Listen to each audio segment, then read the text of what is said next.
古人尤爱珠玉之温润。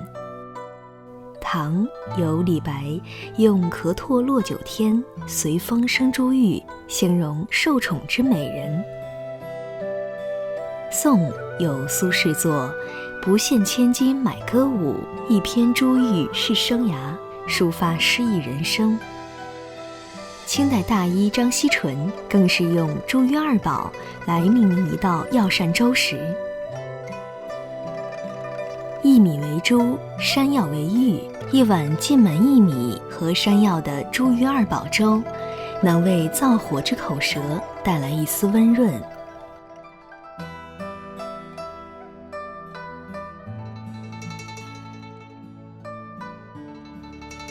取生薏米，用温水泡4小时。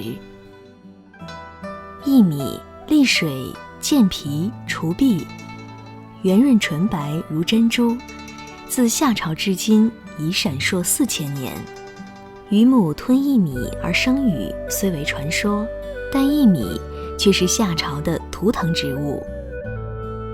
山药是补脾养胃的佳品，生山药去皮切块，白净清亮如碎玉，和泡好的薏米一起捣成粗渣。入水，开大火煮，烧开后转小火熬煮，熬时常常搅拌，防止粘锅。待煮至极烂，加入柿霜。柿霜为柿饼外表所结成的白霜，味甘，具有润肺止咳、生津利咽之功效。